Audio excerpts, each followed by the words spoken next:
Bom, a maioria já que está aqui já conhece a Golds, né? Só que é sempre importante a gente lembrar, né?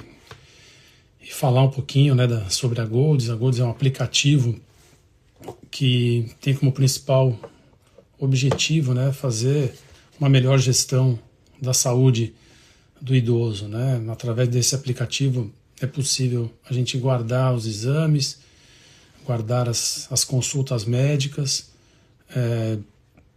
anotar o horário de uso de medicamento, então tem alertas para usar esse medicamento, agenda para marcar os exames, agendas de marcação da consulta médica, e dessa forma os cuidadores, filhos, netos de pessoas idosas conseguem fazer uma gestão melhor dessa pessoa. Então, existe uma interligação, né? Essas pessoas vão estar ligadas dentro desse aplicativo, então, normalmente, os exames da pessoa idosa vai poder ser visto pelos filhos, e isso vai poder ser passado para o médico numa consulta de uma outra especialidade. Então, a Golds vai ajudar bastante na gestão da saúde da, da pessoa com mais de 50, 60 anos. Com certeza, isso vai ajudar bastante. Bom, já está entrando bastante gente aqui. Acho que daqui a pouco eu já posso chamar o Pedro para fazer, para a gente começar a live aqui.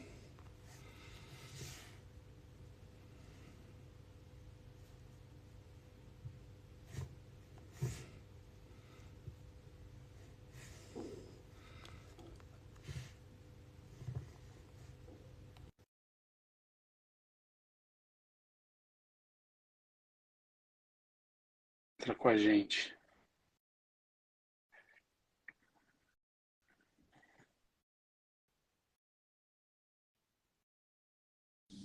Tá entrando. Fala, Pedro, tá me ouvindo aí? Tô ouvindo bem, tudo bem, Rodrigo? Como vai? Boa noite a todos. É um prazer estar aqui com vocês hoje. Pô, que legal, Pedro. Prazer é meu, prazer é nosso de você estar participando junto da Golds aí nessa live, falando um pouco de coluna. E para mim é uma honra, por mais um da Medicina ABC aí com a gente. Uma super honra aí, que a nossa faculdade está Ah, tá super participativa, super bem representada. Seu trabalho, eu sei que é muito bacana, é sensacional. Você é um baita médico e veio do ABC. É isso que é o mais importante. nós viemos, né, Barros? Acho É isso que aí. para mim é também muito legal ver a iniciativa da Golds, né? Essa iniciativa que você tem uma participação importante. Eu acho que é um aplicativo sensacional que vai ajudar todo mundo aí a conseguir fazer a gestão, né, da saúde dos seniors, né? Eu acho que é algo especial e que muita gente tem dificuldade, né? Acho que a tomada de medicação, mesmo paciente que às vezes não consegue lembrar direito e às vezes fica algo confuso, isso torna muito mais suave, né? Esse tipo de assistência. Então, eu fui conhecido a partir de você e acho sensacional. Então, eu recomendo aos meus pacientes também. Então, obrigado e obrigado pelo convite. Para mim é uma honra estar aqui, poder dividir um pouquinho do que a gente sabe aí do assunto. Espero poder ajudar a tirar as dúvidas e poder ter um bate-papo aí bem aberto. Acho que o legal é a participação de todo mundo é fundamental. Não existe pergunta que não seja relevante, né? Então acho que a gente está disponível aí para poder responder o pessoal quiser saber. Eu costumo dizer como médico que esse tipo de bate-papo é o mais gostoso, né? Quando a gente fala para leigo, é que acho que a gente aprende, né? A gente aprende essa linguagem do leigo, a forma como eles veem, né? E como eles pensam o que a gente estudou, né? Eu acho Sim, bem interessante. Eu acho mais gostoso do que falar para um público de colegas, assim. Mas só fala rapidinho sobre você, Pedro. Bom, a gente já falou que você se formou no ABC, mas fala daí, dá um bom, currículo rápido seu aí. eu sou ortopedista, sou formado na medicina ABC, tá? Tenho já mais de 15 anos de formado. Sou especialista em doenças da coluna. Eu não gosto nem de falar que eu sou cirurgião de coluna, porque a gente não trata só paciente cirúrgico, né? A grande maioria dos pacientes de coluna, eles são pacientes clínicos.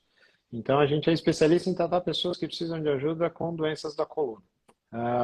Eu faço parte de uma clínica de coluna em São Paulo Grande, chamada Colunar. Fiz meu doutorado é feito na ABC, na medicina ABC, em conjunto com a Universidade de Pittsburgh, então eu fiquei um período de 2 anos fora. Quando eu voltei, eu ingressei dentro do Einstein, então hoje eu estou dentro do serviço do Einstein durante bastante tempo, durante bastante do meu tempo eu dedico ao hospital e lá desempenho, além da parte assistencial, eu desempenho a pesquisa em ciência básica, com terapia celular, com degeneração do disco, né, de degeneração da coluna, que é uma das coisas que a gente vai conversar aqui, acho que nessa live. E também faço parte da coordenação do aprimoramento em cirurgia da coluna, né, que é o Fellowship de Coluna do hospital, que treina novos cirurgiões e novos especialistas dentro daquilo que a gente acredita que é o melhor dentro da especialidade. Então, a gente tenta fazer também passar um pouquinho do nosso conhecimento para frente, né, para as próximas gerações aí, para ver se a gente consegue melhorar a prática aí na nossa área. Então, acho que é isso Não, que eu sensacional, tenho feito. sensacional. Na verdade, até assim, como eu tinha colocado aqui, muitas pessoas falando, vocês vão falar de coluna, a gente fez uma live no ano passado, né, acho que envolvendo mais a parte de joelho, e aí a gente, já algumas pessoas falando sobre isso, mas é legal também que no meio médico está se falando muito de coluna, a gente vai conversar aqui um pouquinho das mudanças cirúrgicas aí, e a gente vai conversar sobre isso, mas é uma coisa que está assim, bastante relevante no nosso meio. Legal, obrigado mais uma vez pela sua participação. Pedro, rapidinho também, dá uma ideia da coluna para a gente. Rápido, uma anatomia rápida para todo mundo entender aí. Vou falar um pouco da epidemiologia primeiro. As doenças da coluna elas são altamente prevalentes. Acho que se a gente perguntar para quem está ao nosso redor, assim, quem conhece alguém, todo mundo já conhece alguém que tem algum problema de coluna crônico ou já precisou de algum procedimento que seja cirúrgico, minimamente invasivo, não cirúrgico, como procedimentos infiltrativos, ou que trata cronicamente de doenças da coluna. A prevalência que a gente tem na população geral é de 80%, é extremamente alta, de pelo menos 2 episódios aí, significativos, de limitação significativa durante a vida. Então, todos nós temos uma chance bem alta de ter algum problema na coluna. A coluna é um órgão único, tá? É um órgão composto por segmentos diferentes, que é a coluna cervical, torácica, lombar e o sacro, né? Composto por 33 vértebras e por algumas amortecedores entre essas vértebras, são chamados o disco intervertebral. Então, esse aqui é o sistema da coluna, tá? Então, na frente a gente tem o corpo vertebral, em vermelho o disco, que é flexível, o maior objetivo dele é absorver impacto, dar mobilidade para a coluna e dar altura para ela, tá? E na região posterior, na região de trás das costas, a gente tem um processo espinhoso, que é aquilo que a gente palpa aqui atrás, e dentro da coluna, nesse buraco aqui no meio, a gente tem o canal vertebral, que é onde passam os nervos, né? A medula em determinada altura e abaixo disso os nervos que vão sair pelos forames, que são esses espaços laterais, tá? A doença do disco, os geradores de dor na coluna, eles podem acontecer tanto na região anterior do disco, quanto na região posterior, onde tem as articulações, tá? Facetárias. Muitas vezes a gente tem artrose dessas articulações, que é a degeneração, igual a artrose que dá no joelho, e o conjunto, normalmente, ele degenera junto, onde a degeneração se inicia na parte do disco, tá? O desgaste da coluna se inicia na parte do disco, enfraquece o disco, que é uma estrutura rica em água, então ele funciona como se fosse um colchão d'água, um amortecedor rico em água, então ele é gelatinoso no interior dele, e na parte de fora ele tem o ânulo, que é como se fosse um anel de barril, que sustenta essa estrutura, tá? Quando ele enfraquece, ele perde essa hidratação, esse líquido, e aí ele deixa de ser ter a propriedade biomecânica resistência à compressão e passa a ter uma fragilidade, que muitas vezes causa as lesões do disco. Deixa eu tentar mostrar aqui na luz, não sei se vocês conseguem ver bem, mas aqui a gente faz... isso aqui é um modelinho para mostrar uma hérnia de disco. E aí a hérnia comprimindo o nervo na região do forame. Tá? Então isso é algo que a gente tenta explicar, eu explico isso sempre para os pacientes, é um modelinho, isso aqui é meu consultório, então, esse é um modelinho que eu tenho aqui no consultório e eu uso bastante para explicar como que funciona aí o processo de geração de dor na coluna. Eu acho que o que é mais importante aqui, quando a gente avalia alguém, é tentar entender bem o tipo de queixa e saber de onde vem a dor, para poder tratar da melhor maneira possível. O paciente ele tem que ser tratado de maneira individualizada. Se a gente tratar todo mundo igual, a gente vai acertar uma parte, mas outra parte a gente não vai acertar. Tá? Então, acho que o paciente tem que ser... a gente tem que identificar da onde vem o problema e atacar diretamente naquele local. Esse é o princípio hoje da medicina minimamente invasiva, onde a gente vai ter um acesso direto aí aonde está o problema. Tá. Você usou dois termos aí, degeneração e doença. Toda doença da coluna, ela é degenerativa, ela tem uma degeneração ou nem sempre? Qual é a diferença entre elas? Essa pergunta é excelente, assim, porque as pessoas muitas vezes fazem uma ressonância e vem lá o termo, sinais de degeneração no disco, na coluna intervertebral. A degeneração da coluna é o cabelo branco da coluna. É como se é igual ter cabelo branco, ruga, todo mundo vai ter. Tá? Se você pegar um sênior de 80, 90 anos, a probabilidade dele ter a coluna inteira com sinais de degeneração é quase 100%. Tá? Faz parte do nosso envelhecimento ter a degeneração. Não necessariamente a degeneração implica em ter doença. Perfeito. E ter doença quer dizer ter sintoma. Tá? Você tem colunas até com muito pouca degeneração, que tem, às vezes, uma hérnia de disco aguda, mesmo traumática, por um acidente, uma queda, alguma coisa que vai causar a doença. E você tem pacientes com degeneração extremamente avançada, não sente nada, não tem nada. Perfeito. Muita gente que então, além disso, a gente trata a coluna como um todo, né? Tem toda a parte de sustentação muscular, etc. Então, o fortalecimento, o equilíbrio da musculatura vai ser importante também para determinar se esse paciente acaba desenvolvendo a doença em si ou se ele vai ter uma degeneração natural e que é natural de todo mundo. É interessante esse termo que você usou, que eu uso também no meu consultório, quando eu vou falar de catarata, né, que eu falo, todo mundo vai ter catarata. 100% das pessoas terão catarata. E o paciente toma um susto, fala, não... Sim. A minha tia morreu sem fazer cirurgia. Na verdade, ela tinha catarata, mas ela morreu antes de operar. E é natural, né? Faz parte do envelhecimento natural do cristalino. E é interessante esse tipo de coisa, né? Assim, quando você fala isso para o paciente, toda a coluna vai degenerar. É natural, faz parte do envelhecimento da sua coluna. E aí cabe a pessoa se cuidar, né? Fazer algumas prevenções. A gente vai falar aqui para frente, para que ela não desenvolva a doença. Ela vai ter a degeneração, mas ela não vai ter a doença. Isso é muito importante todo paciente saber. Legal, muito bom. Sim. Eu acho que a gente deixar claro que a gente pode envelhecer com saúde, né?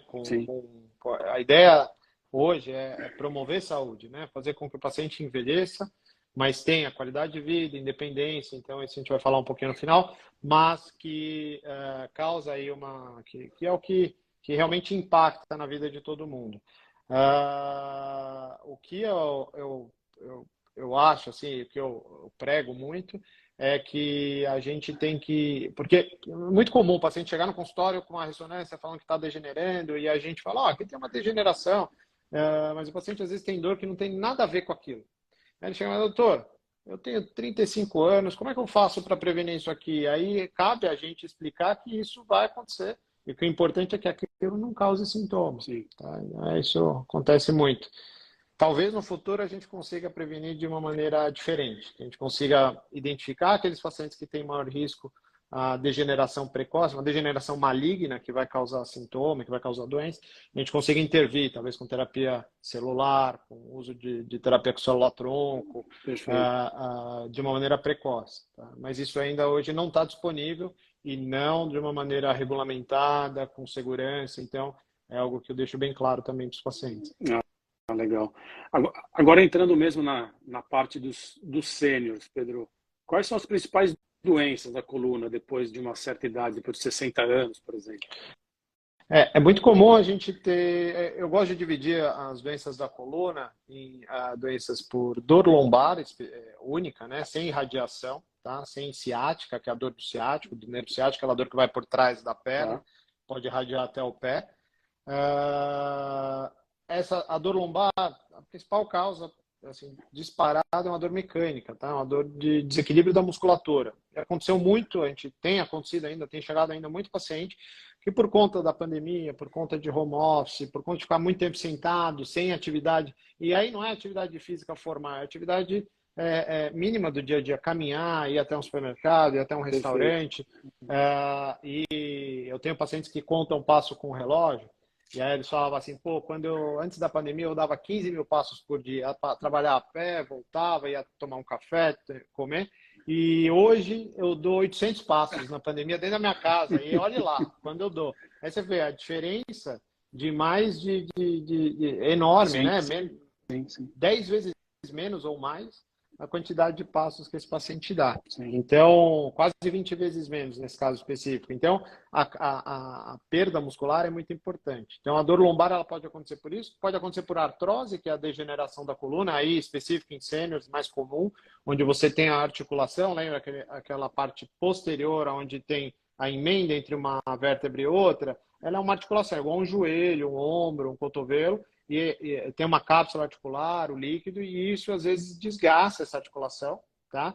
De maneira que ela começa a causar dor. Esse é um gerador de dor. Outra articulação que é considerada é o disco intervertebral mesmo, ele pode degenerar e também causar dor, e aí a gente chama essa degeneração de artrose facetária, artrose articular ou artrose na região do disco, tá? Isso é uma das causas. Outra causa muito comum em sênior é a osteoporose, né? Nós temos a obrigação de investigar em pacientes que chegam aqui no consultório com queixa de dor axial, dor na coluna, ver se ela não teve uma fratura por insuficiência. Se esse paciente não teve uma fratura por insuficiência, ou seja, o osso começou a ficar tão fraco que ele começou a esmagar, a acunhar, e aí faz microfratura, e essas microfraturas geram dor. E esse paciente chega com dor, então ele pode estar tendo uma fratura por osteoporose. E caso esteja tendo, a gente tem a obrigação de tratar a osteoporose. Tá? O ortopedista hoje ele tem fraturas na coluna, fraturas do punho por osteoporose e do quadril. Assim que esse paciente tem algum tipo desse tipo de fratura, que a gente chama de fraturas major, que são fraturas importantes, é obrigado a investigar e tratar a osteoporose. Faz parte da nossa rotina. Tá. Então essas são as duas dores em relação à lombar. Aí vem as doenças degenerativas que causam a compressão dos nervos mesmo, que é a estenose do canal lombar, né?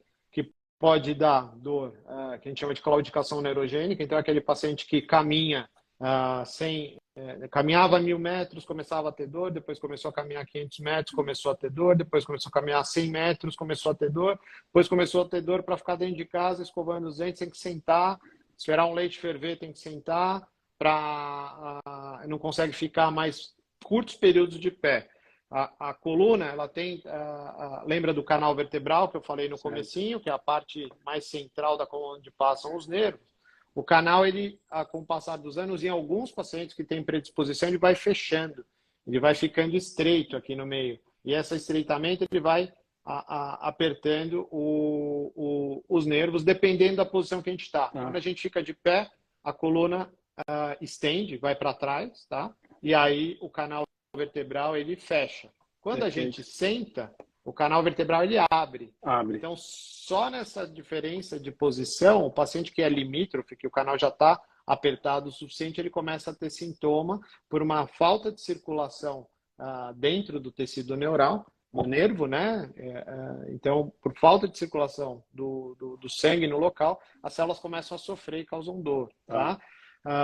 É muito, muito comum a partir dos 60, 70 anos de idade. E geralmente o tratamento desse tipo de doença ele acaba sendo de descompressão mesmo, porque é um processo mecânico.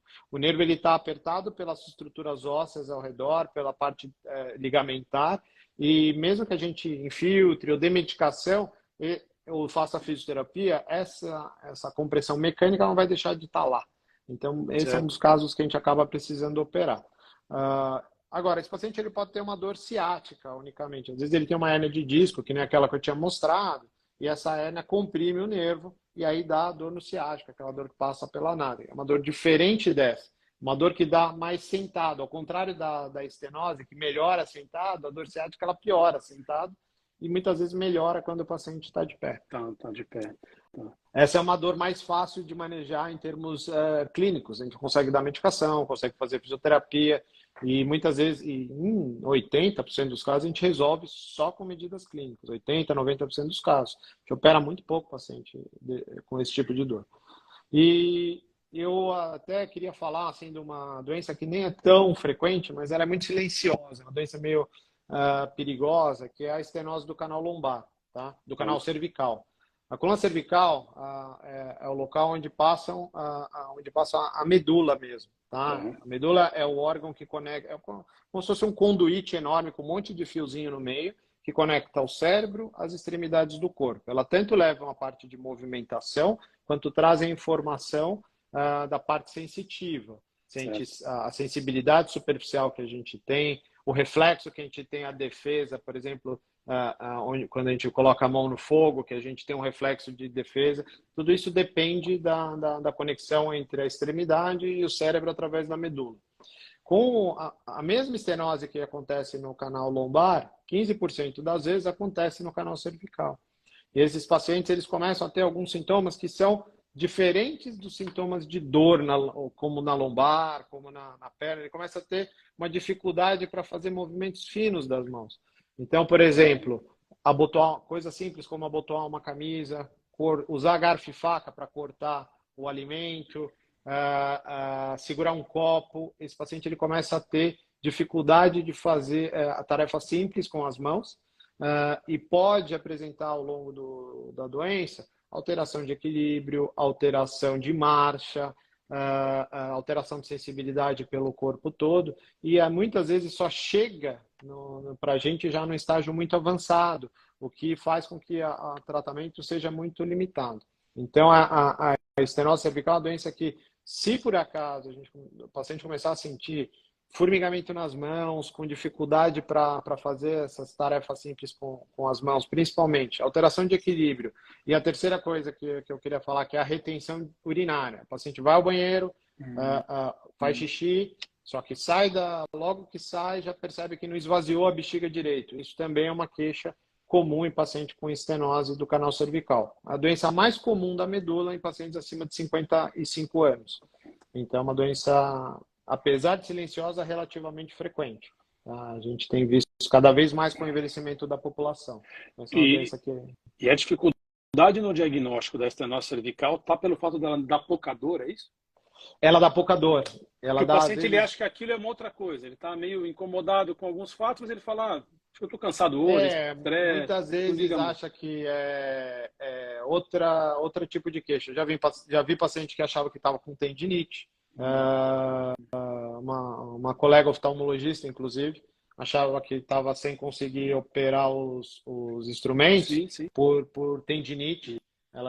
E ela estava com uma estenose. Já tive outro colega médico também, que achou que era síndrome pós-Covid, que estava tendo alteração de sensibilidade, de equilíbrio. Então, a gente tem algumas situações que acabam sendo diagnósticos diferenciais e acabam dificultando a nossa identificação.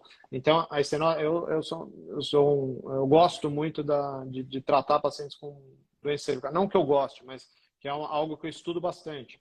E eu faço questão sempre, inclusive tem um vídeo no meu Instagram, não faço tantos vídeos, mas tem um vídeo específico sobre estenose cervical, porque é algo que eu tive alguns pacientes que estavam passando lá, de repente leram e falaram, nossa, eu tenho isso. Só vendo vídeo, vem aqui no consultório, informação. Só mostrando isso daí. Então, como é uma doença que não é de conhecimento muito amplificado, eu sempre gosto de falar nelas quando eu tenho oportunidade, principalmente no bate-papo, assim, que a gente tem mais tempo. Eu gosto sempre de comentar sobre a estenose cervical e a mealopatia cervical. Eu acho que é legal, porque isso é informação de qualidade mesmo, né? Isso aí. Obrigado. Isso ajuda muito as pessoas, né? Às vezes elas estão passando ali, alguém indicou, ela vê aquilo e fala, nossa, esse médico está falando que eu tenho, né, vou atrás. Isso é interessante. Apareceu uma pergunta aqui, Pedro, do Túlio. Para prevenir dor, é melhor fortalecer o músculo do abdômen ao invés do músculo das costas? A gente vai falar um pouquinho também desses cuidados, né? Mas responde rapidinho a dele aqui, depois a gente volta para o nosso. A musculatura, se você pegar a musculatura da região abdominal, né? E abdominal, eu digo, é do segmento abdominal, tá? Tanto a parte anterior, onde está o abdômen, quanto a parte posterior, onde está a coluna. Ela funciona como se fossem 4 tirantes, 4 estruturas, 4 pilares de sustentação da coluna, tá? Se a gente perde essa sustentação, toda a carga vai passar por aqui, pelo meio, tá? E aí vai passar por aqui, vai passar pela articulação, vai passar pelo disco. Se o paciente tem uma predisposição, um grau de degeneração mais avançado, um grau de artrose mais avançado, se a carga toda passar por aqui, esse paciente vai sentir dor, ou tem uma chance maior tanto de sentir dor quanto de desenvolver doenças, como hernia de disco, etc. O fortalecimento ele tem que ser global. Não adianta fortalecer só core abdominal, que é o que o pessoal fala muito, né? O fortalecimento da musculatura abdominal, do ilho-psoas, e nem fortalecer só a lombar. A gente tem que fortalecer como um todo. E tem que estar equilibrado. Não adianta estar fortalecido muito mais na frente do que atrás ou vice-versa, porque esse desequilíbrio também muda a coluna. Às vezes eu tenho um monte de paciente que vai bastante na academia, faz um monte de exercício, e aí quando a gente faz uma avaliação, ainda é para um fisioterapeuta específico, fazer uma avaliação, ele fala, pô, tá super desequilibrado, tem encurtamento de musculatura da coxa, isquiotibial, e então a gente tem que reequilibrar o conjunto para ele ficar melhor. Aí ele começa a fazer, e muitas vezes os exercícios são exercícios simples, que o paciente pode fazer em casa, sozinho, e é uma coisa que a gente preconiza muito, que seja algo que você possa fazer nas férias, que possa fazer quando está viajando, geralmente exercício de solo, que é prancha, ponte, etc., que possa ser feito sem dependência de uma atividade física formal. Porque se você entra de férias, você não faz. E vai viajar, não faz. Se tem pandemia, não consegue fazer. Então, foi isso que aconteceu com um monte de gente.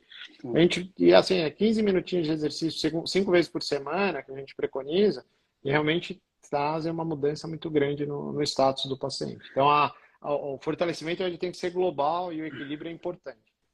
É interessante, se a gente consegue passar para o paciente alguma coisa que vire hábito, né, para ele, não, você vai ter que se deslocar tanto para fazer aquele exercício. Aí o cara viaja, não faz, o cara tem algum problema, né, na família ou a pandemia, não faz. Mas se é algo que ele consegue fazer no dia a dia e se transforma num hábito para ele, isso é muito interessante, né? Isso ajuda demais, né, o paciente. Não, o que é mais mágico assim, é quando você está tratando alguém e o cara não fazia nada de medida preventiva, né? E aí ele começa a fazer, ele começa a perceber que se ele faz, aí ele faz por um tempo, melhorou, parou, aí ele fala, pô, piorou de novo. Aí eu voltei a fazer, melhorou. Ele começa a perceber que se ele faz, ele fica bom, se ele não faz, ele fica ruim. Aí esse paciente ele não larga mais, ele faz o resto da vida. Porque aí ele vai fazer, ele percebe que se ele não, ele está dependente daquele tipo de atividade para manter o seu status. É igual tomar remédio para pressão alta, tem que tomar todo dia, tem que comer pouco sal. Se o paciente que tem uma predisposição a ter pressão alta, o remédio da doença da coluna é manter o tônus muscular em dia. É isso. Não tem segredo. Interessante quando você falou aí da dor lombar, né? E você fala da artrose. É engraçado, eu estava dando uma lida, uma estudada antes de fazer a live aí com você. É quando você vai procurar alguma coisa sobre artrose, a primeira coisa que aparece é da mão, né? A gente está muito habituado a ver isso. A gente não imagina da artrose, né, na coluna, né? E você fala, poxa, e ela acontece tanto quanto na mão, em outras áreas, em outros ossos do corpo. Não é isso? É interessante isso. A artrose ela pode acontecer em qualquer local onde tem tecido articular, né?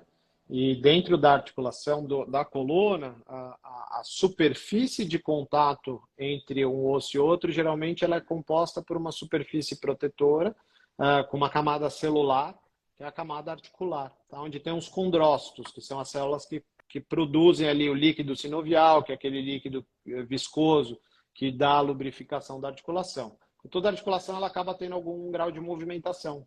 E essa movimentação depende dessa produção desse líquido viscoso, da superfície, que é uma superfície que também é rica em água, ter as suas propriedades biomecânicas para que aquele absorção de impacto, micromovimento seja feito de maneira sem causar lesão da superfície óssea embaixo. Senão acontece como se fosse uma engrenagem sem a lubrificação. Ela começa a raspar a seco, uma hora machuca a superfície óssea, expõe as terminações nervosas e começa a causar dor. Então é isso que acaba acontecendo. Não, isso me fez lembrar de uma coisa que aconteceu comigo como paciente. Eu jogando tênis tive uma lesão na panturrilha. E aí fui fazer fisioterapia e aprendi uma quantidade enorme de exercícios, né, para fortalecer o músculo da panturrilha. E é uma coisa que você fala, vou fazer musculação. Eu fortaleci o braço, fortaleci uma outra parte do músculo da perna, abdômen, e você não pensa na panturrilha, só depois que tem a lesão. Então, eu acho interessante esse tipo de coisa, né, que as pessoas pensam na artrose, mas é todo lugar que tem articulação. Poxa, na coluna eu tenho. E começa a prevenir também essa questão de, então vamos cuidar também da parte da coluna, não só da mão ou de qualquer outra coisa. Então, é interessante saber disso para você já estar alerta, não espera acontecer o problema, que senão é pior. Eu costumo falar que a gente foi feito para estar em movimento. Nós somos animais, né, inteligentes, etc., mas que somos feitos como todos os animais da natureza, mamíferos, né, para estar em movimento. A gente depende do movimento para ter saúde. Rapidinho, eu sei que a gente tem um monte de coisa para falar, mas assim, se você parar para pensar, o disco, que é essa estrutura aqui no meio, ela é uma estrutura rica em açúcares. Então ele atrai água para o interior do disco e é o que dá a hidratação. O disco fica túrgido, cheio, por causa dessa característica. Só que se a gente não tiver o squeeze do disco, porque ele não tem vaso, né? O maior órgão avascular do corpo, sem vaso, é o disco intervertebral. Tá? E se você não tiver a carga durante o dia que a gente fica de pé, a gente não joga aqueles produtos, aquele lixo celular que é produzido pelas células para fora do disco. E aí você começa a estufar o disco. Aí você sabe que um dos maiores desafios para a exploração espacial é a coluna vertebral, porque por causa da gravidade zero. O disco ele começa a absorver a água de uma maneira que você não tem esse squeeze, essa sequência de squeeze. Quando a gente está de pé, a gente manda o líquido para fora. Quando a gente dorme, o disco ele incha de novo. E assim vão fazendo as trocas celulares do disco. E isso, o disco para estar saudável, ele depende disso. Então, o desafio, por exemplo, fazer viagens longas até Marte, por exemplo, é fazer com que isso aqui permaneça saudável a longo prazo. Porque senão os caras não conseguem sair para trabalhar na aeronave porque dói as costas. Você vê como quando você vai fazer uma viagem desse tipo, tem que pensar em tudo, né? E uma das coisas muito comuns dos astronautas, dos pioneiros aí da viagem espacial, e hoje está voltando a falar muito, porque a gente tem uma programação da NASA de ir para a Lua em 2024, né? Então é a dor na coluna. Então a NASA investe milhões nisso aqui, manda ratinho para o espaço, nessas viagens que eles fazem com a estação espacial, manda ratinho. Eu tenho um amigo que eu conheci nos Estados Unidos, um brasileiro espetacular, chama Ricardo, e ele fazia pesquisa com doença em gravidade zero. Pra você ter uma noção, tinha um grant da NASA para fazer isso. Ele mandava o ratinho para o espaço, voltava, fazia a análise. Então, você vê como tem muito detalhe que faz diferença. É interessante que em cima dessas coisas que parecem meio megalomaníacas, né? NASA, gravidade zero, viagem para Marte, é que muitas vezes surgem alguns tratamentos, alguns exames novos que vão ajudar a gente na nossa doença corriqueira aqui na Terra mesmo, né? Exato. Legal, bacana. Exato. Já estão surgindo perguntas aqui sobre tratamento. Vamos entrar nesse tópico que eu acho que é muito interessante. Quais os objetivos do tratamento da doença na coluna, Pedro? Acho que a gente, quando chega o paciente, ou quando a gente tem doença na coluna, e agora? Meu mundo acabou, não vou ter mais qualidade de vida, se eu tiver que operar, o risco é enorme. Então, eu acho que, primeira coisa, quando eu comecei a especialidade, até era um pouco frustrante no começo, porque as cirurgias, os tratamentos eram muito grandes, com complicações grandes. Então, se o paciente ele não tivesse uma condição funcional muito ruim, não conseguia andar, que estava com muita dor, muitas vezes a gente não incentivava a fazer o tratamento específico. Falava para ele, ó, deixa de fazer sua atividade esportiva que você gosta, deixa de fazer a sua caminhada, deixa de levantar seus filhos, seus netos, porque isso pode te causar dor, e porque causa mesmo. Hoje, a evolução do tratamento de anos para cá fez com que a gente mudasse a visão. Tá? Os tratamentos são menores, a taxa de resultados é excelente. Tá? Se a gente souber individualizar, a gente maximiza esse resultado. Então, o objetivo hoje do tratamento é fazer com que o paciente volte a fazer tudo aquilo que ele fazia antes de ter a identificação da doença, ou melhor. Tá? Independente do que a gente tiver que fazer. Então, quanto maior for o nosso arsenal terapêutico, que vai desde a medicação até a fisioterapia, até a infiltração, até a cirurgia minimamente invasiva, até a endoscopia de coluna, até a cirurgia robótica. Então, quanto maior for o nosso leque, e eu acredito muito nisso, mais individualizado vai ser o tratamento. Porque se você tratar todo mundo igual, você vai excluir uma taxa de bom resultado que não vai funcionar. Então, o objetivo é que o paciente volte a ter qualidade de vida, ausência de limitação, em geral, independência, principalmente o paciente sênior, que muitos deles vivem sozinhos e muitas vezes ficam dependentes quando tem uma doença na coluna, deixam de conseguir andar sozinhos, fazer compra, cuidar do ambiente domiciliar, né? E fazer com que o paciente ele tenha plenitude. Acho que esse é o nosso objetivo hoje. Não, sensacional. Que apareceu uma pergunta aqui da Marlene sobre suplementação de colágeno. Se isso pode ser um caminho para prevenção de desgaste. Isso, como é que você sabe alguma coisa sobre isso? Sim, é algo que, quando estava em Pittsburgh, a gente estudava bastante, tinha alguns trabalhos lá sobre esse tema especificamente. É algo muito discutível, porque, teoricamente, no disco, o disco intervertebral ele é rico em colágeno, a articulação ele é rica em colágeno. Só que a gente tem uma dificuldade muito grande de entregar isso. Eu digo, através da medicação via oral, dessa medicação chegar lá nessa estrutura. Lembra que eu falei que é uma estrutura que tem pouco vaso, tem pouco sangue chegando lá. É uma estrutura que funciona por difusão. Então, os microvasos da borda da vértebra que vão alimentar o disco.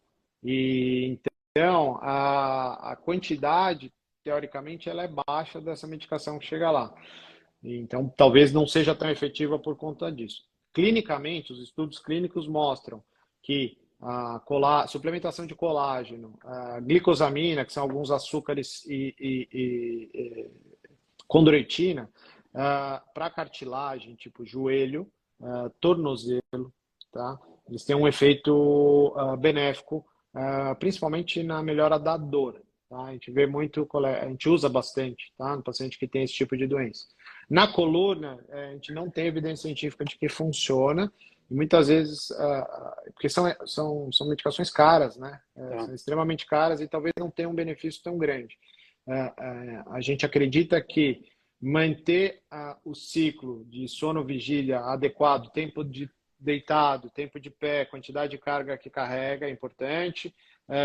Fortalecimento da musculatura é muito mais eficiente do que o uso de medicamentos. Tá? Então, no geral, a gente não usa, tá? Para a coluna.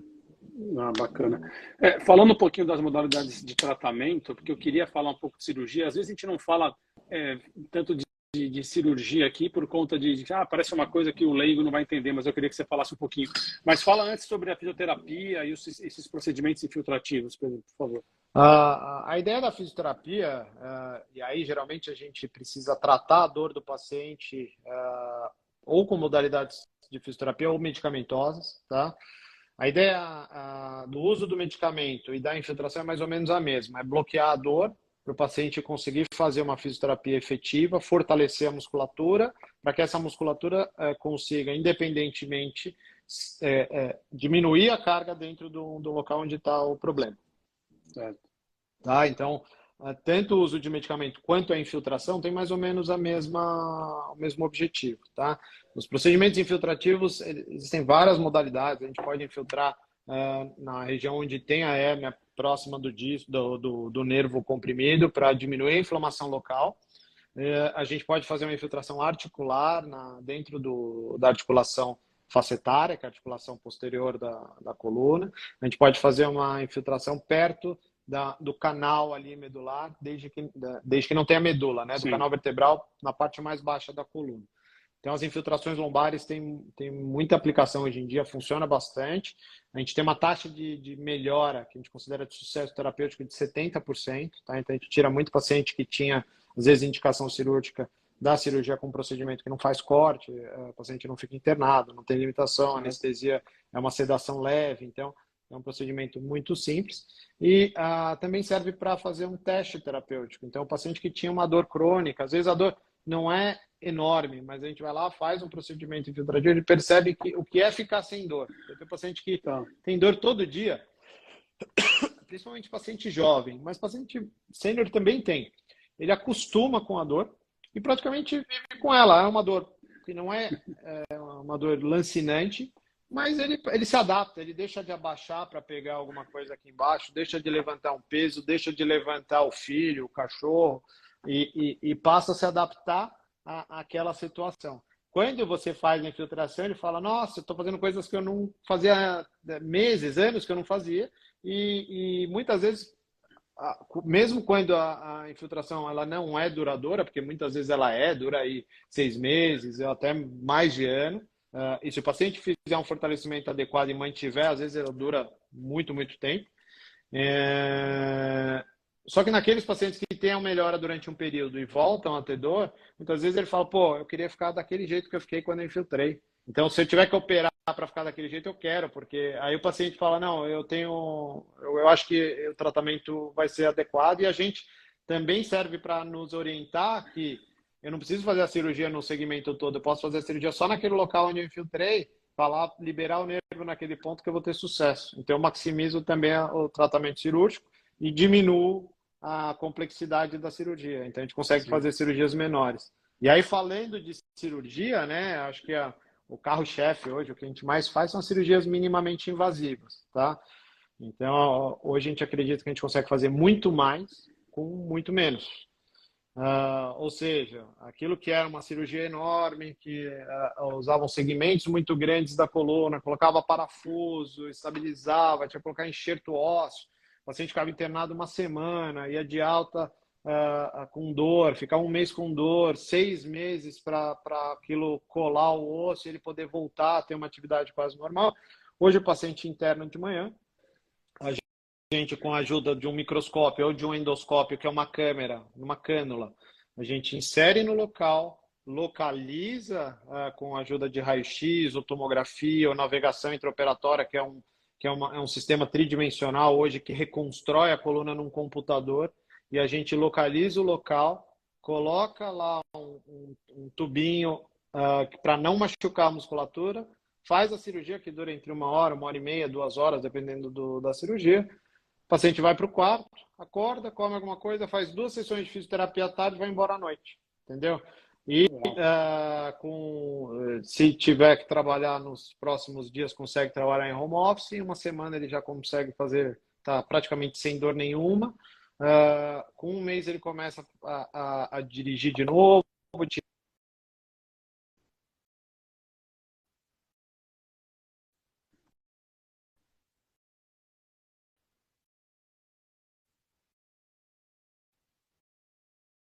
Que ele quiser. Nossa, então, você vê que porque, mudou muito o que era. Porque assim, a impressão que, até eu que sou médico, mas tinha, cirurgia de coluna era o fim, né? O cara, ó, já não tem mais jeito, vamos operar, e ele vai ficar mal o resto da vida, mesmo operando. Mas Sim, é sim. interessante essa mudança, né? De quando é algo que você invade uma região extremamente nobre, mas você invade de uma forma mínima, como você pode ajudar o paciente, né? Nesse sentido.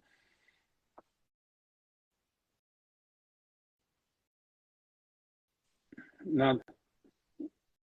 exatamente Não, o que é. Quando acabar, eu vou ligar lá. não, Então, o que tranquilo. acontece? Quando antigamente acontecia, né? O paciente ele tinha dor, a gente não operava ele porque a dor não era suficientemente grande, então ele ficava durante anos com aquela dor, que às vezes não era tão grande, mas era limitante. E aí chegava lá na frente, ou a dor piorava e ele operava, acabava fazendo uma cirurgia maior, ou ela meio que estabilizava, ou dava uma melhorada, e ele passou 10 anos da vida dele com limitação. Então hoje a gente, conforme a cirurgia vai tendo melhor resultado, mais segurança, rapidez na melhora, a invasão é menor. Toda a cirurgia ela tem uma lesão tecidual provocada pelo acesso, pela cirurgia em si. Ela querendo ou não, ela é uma lesão local controlada, né? Quando a gente diminui essa lesão, a gente maximiza o benefício que ela traz, certo? E aí o que acontece é que a gente fica com maior segurança, mais confiança para fazer o tratamento. E a gente vai lá, o paciente chegou, está com problema num ponto da coluna aqui embaixo. O paciente chega para mim e fala assim, e aí ele tem um outro ponto que tem uma degeneração lá em cima.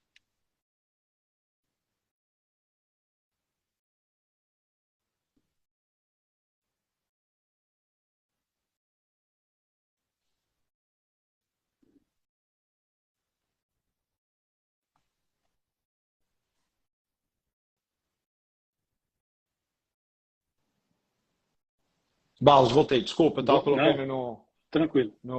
Tava desligando o telefone para ele não ficar tocando.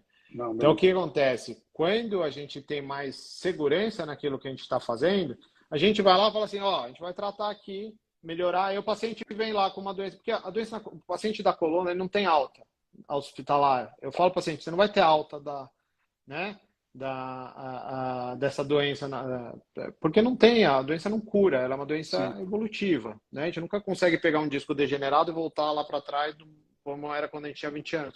Do mesmo jeito que o meu perfeito. cabelo não cresce mais como crescia quando eu tinha 20 anos, não tem o cabelo branco, não fica preto sozinho como eu tinha 20 anos, minha ruga não desaparece, porque não volta para trás. É a mesma coisa na Perfeito. coluna.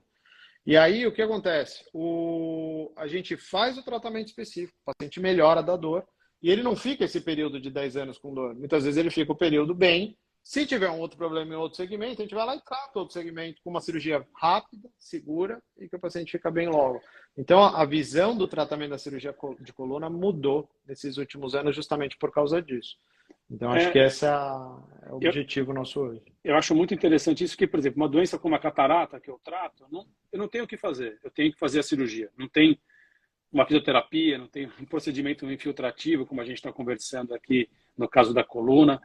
E aí eu tenho que fazer a cirurgia.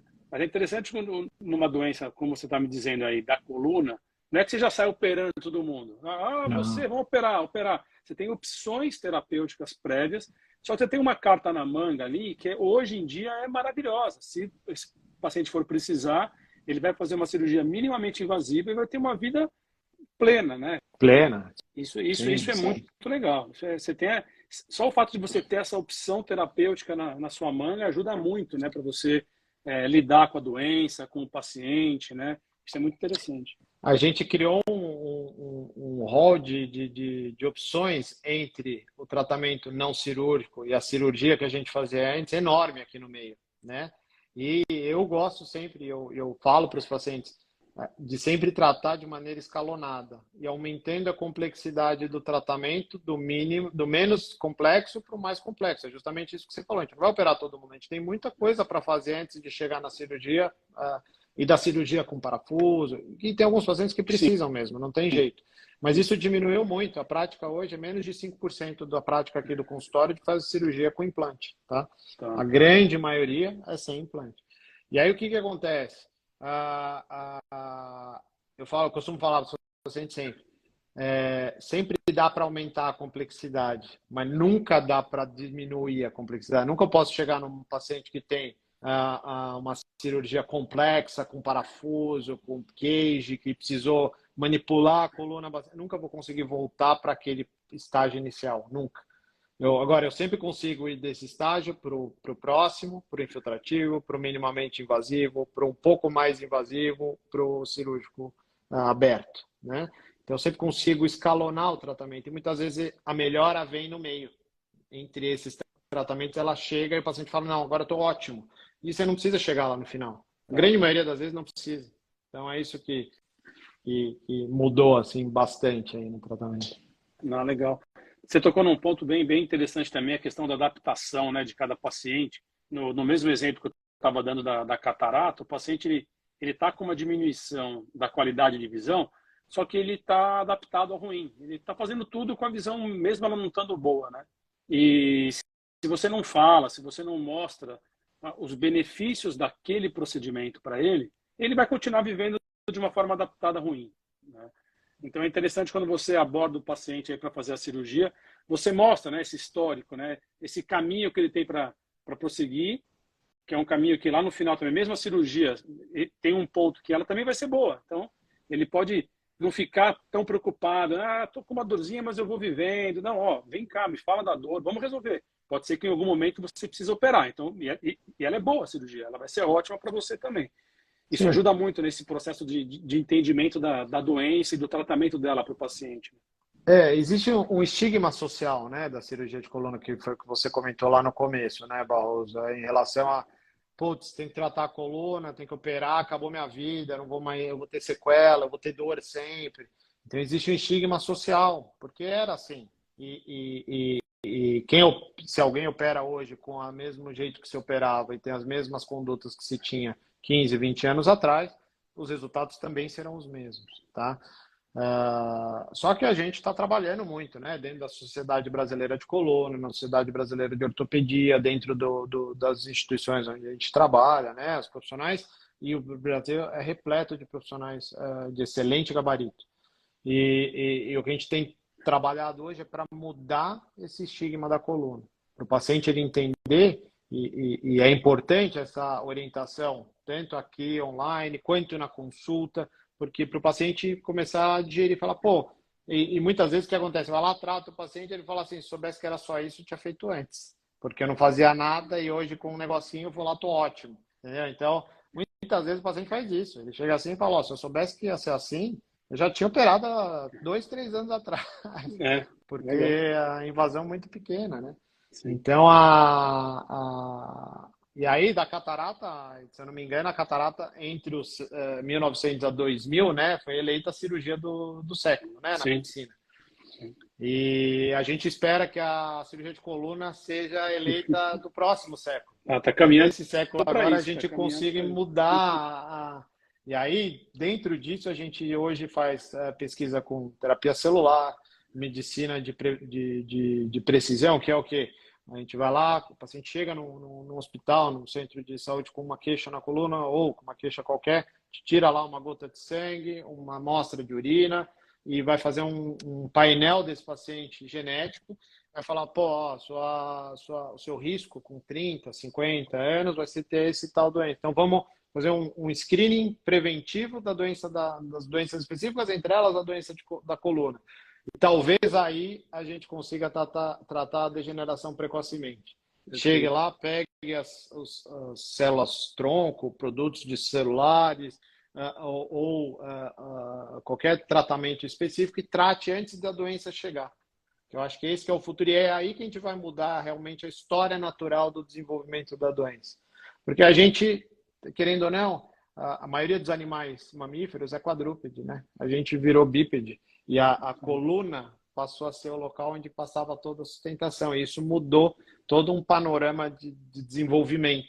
E até hoje é um dos órgãos que mais causa problema. Aí tem uma incidência muito alta. Sim. Só para citar umas participações aqui, o Cronenberg08, paciente seu aqui, elogiou você, falou que salvou a vida dele, salvou a hérnia. Hoje ele pedala, joga bola, faz tudo. E o Sérgio também, que comentou sobre as infiltrações, né? Que ele, na verdade, ele passou no ortopedista, estava falando de cirurgia, mas ele fez infiltração e melhorou, e hoje já está 5 anos ainda sem dor, então ele já ganhou essa sobrevida aí, já está com 5 anos de sobrevida antes da cirurgia. Bem legal. É bem em cima do que você estava comentando aí desse processo de tratamento. Então é legal que a gente vê aqui ao vivo, aí na vida real, o pessoal comentando Não, eu Isso. fico feliz. Os pacientes, eles, quando a gente faz live, assim, eles sempre entram, comentam do tratamento que foi feito, como eles estão. Eu acho legal, é o que nos move, né? Sim. Essa a satisfação aí de ver as pessoas melhores.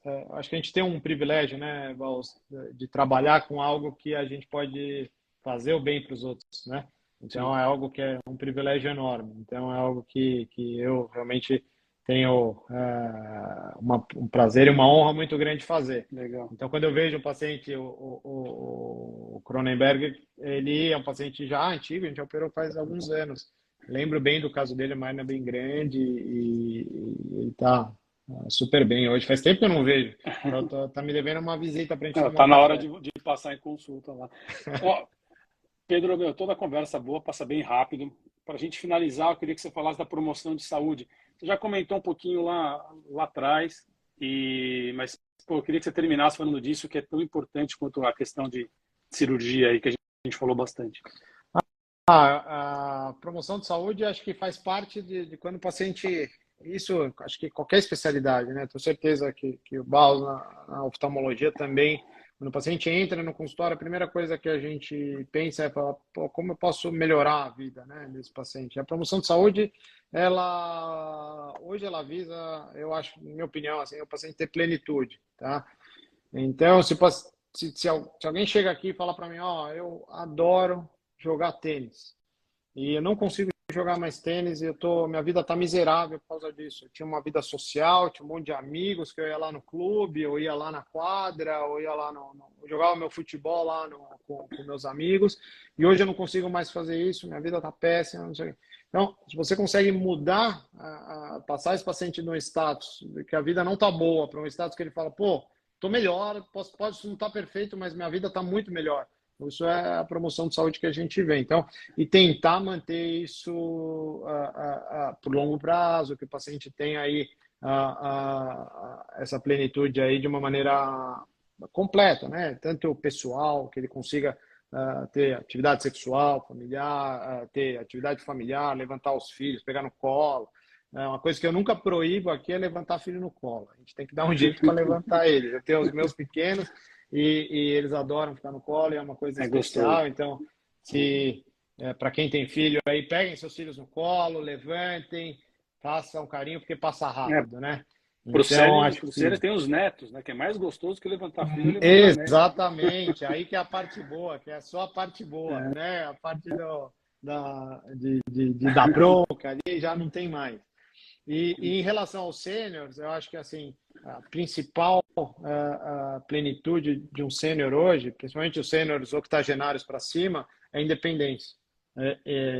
Eu penso como sênior, quando eu chegar lá nos 80, o que eu quero ter? Eu quero poder levantar, fazer tudo o que eu quero fazer sozinho, não precisar de ajuda, poder dirigir, poder fazer um esporte, poder ver meus netos, brincar com eles, agachar, levantar. Eu vejo pela minha mãe. Minha mãe tinha uma artrose de quadril péssima e ficou um tempão enrolando para operar. E, assim, aí quando foi lá, operou, ela só decidiu operar mesmo quando não conseguia abaixar para brincar com os netos no chão. Aí ela foi lá, operou os dois quadris e hoje brinca no chão, levanta, vai no parque de diversão, vai no parque, caminha longo, porque ela consegue fazer porque não tem dor. Então, a cirurgia de prótese é uma cirurgia grande, né? Então, muito Sim, maior do sim, que as cirurgias que a gente faz de dissectomia, às vezes, tá? sim, Cirurgias pouco sem dúvida. invasivas. Então, e ela foi lá e entrou. E era uma coisa que a gente teve que mudar na cabeça dela, né? Porque tinha aquela visão de que a cirurgia é muito arriscada, etc. Então, Legal. acho que a promoção de saúde tem que partir da gente, mas também do paciente. Do paciente falar assim, pô, eu quero ficar bem, quero ter independência, quero ter plenitude, quero poder fazer aquilo que eu gosto. É uma das perguntas que eu faço sempre quando o paciente o que você mais gosta de fazer? O que te dá prazer? Você gosta de correr, gosta de jogar futebol, gosta de jogar bote?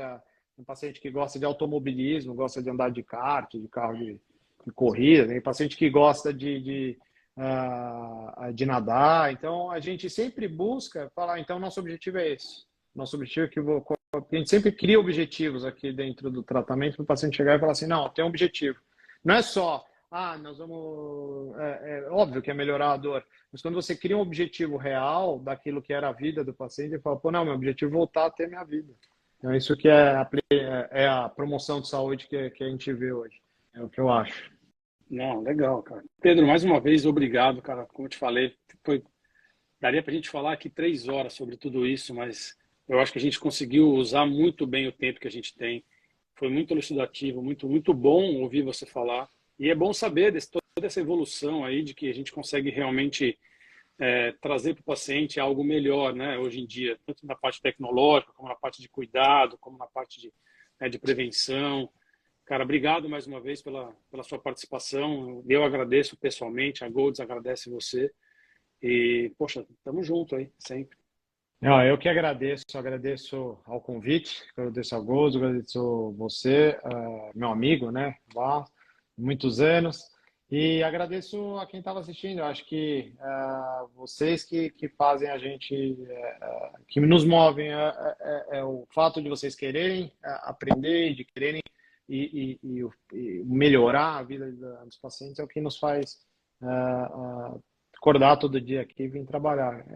Que medicina é legal, mas cansa muitas vezes, né, Paulo? Pô, para chegar aqui durante quantos anos, né? A gente correu atrás das coisas e mesmo hoje, às vezes tem cirurgias grandes e chega aqui no consultório cheio, mas a gente faz o máximo porque a gente sabe que às vezes eu vejo, já aconteceu muito, principalmente na pandemia, tem um paciente só para atender. Vou lá atender aquele paciente com uma baita hérnia, cirúrgico, que se eu não fosse, eu desmarcasse o consultório que só tinha um, ele ia ficar sem assistência, não tem como. Entendeu? Então, a gente, né, se desdobra. Então, é um prazer muito grande poder estar com os pacientes. E obrigado, viu? Obrigado pelo convite. Eu adoro falar, mostrar aí o que tem de novas tecnologias, do que a gente pode melhorar aí na especialidade e tentar mudar um pouco esse estigma social da cirurgia de coluna, que não é esse bicho de 7 cabeças que a gente conhecia de antigamente.